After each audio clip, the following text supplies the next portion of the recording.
రక్షణ ప్రవచనములు నెరవేరు కాలము సమీపించెను. కాలము పరిపక్వ దశకు చేరుకొనెను. తరతరముల వారు ఎదురు చూస్తున్న కాలము దగ్గరించెను.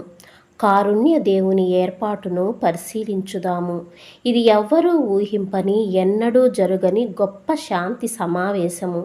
ఇది దేవునికి, ఆయన సృష్టి అయిన మానవ జాతికి మధ్య జరిగినది. ఇది శుభవార్త ప్రకటనకు దారి తీసినది. దేవుని నూతన నిబంధనకు నాంది పలికినది. ఈ సమావేశమున దేవుని ప్రతినిధిగా అతిదూత గాబ్రియేలు పాల్గొనగా, మానవ జాతి ప్రతినిధిగా మరియమ్మ పాల్గొనినది. ఆమె ఒక పవిత్ర దీనకన్య, సద్భక్తి పరాయణురాలు, సకల సుగుణ సుందర మానవతామూర్తి. ఆ ఘడియలో యావత్ ప్రపంచ రక్షణ్య భాగ్యము ఆమెపై ఆధారపడి ఉండెను. దేవదూత మెరుపు వేగముతో ఆమెను సమీపించింది. దేవుని శుభవర్తమానము ఎరిగించింది.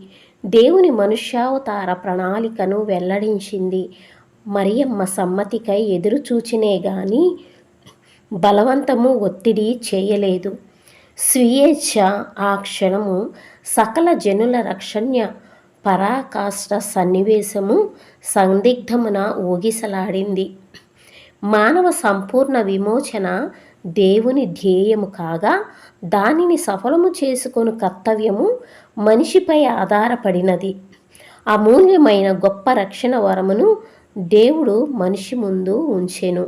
స్వీకారమా, తిరస్కారమా? ఇష్టము మనిషి వంతు.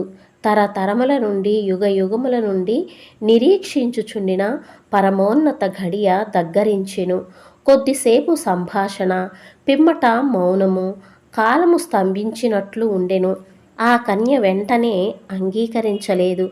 ప్రశ్న వేసినది, జవాబు పొందినది. ఒక్క క్షణము నిశ్శబ్దము. గాలియు ఆగిపోయినట్లు ఉండెను. పిమ్మట ఆయమ్మ నోరు తెరిచినది. ఇదిగో, నేను ప్రభుదాసురాలను, నీ మాట చొప్పున నాకు జరుగునుగాక అనెను. గొప్ప సమర్పణ విధి వచించెను.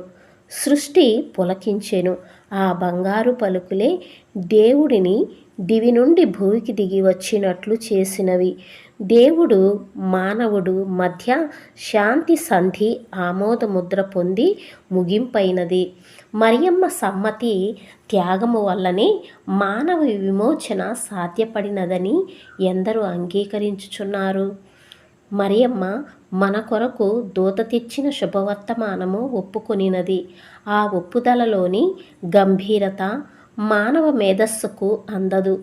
అది ఒక మానవాతీత వీరోచితమైన కృత్యము. ఆమెకు మాత్రమే సాధ్యము. అందుకే ఆమె యందు రక్షకుడు ప్రవేశించిరి.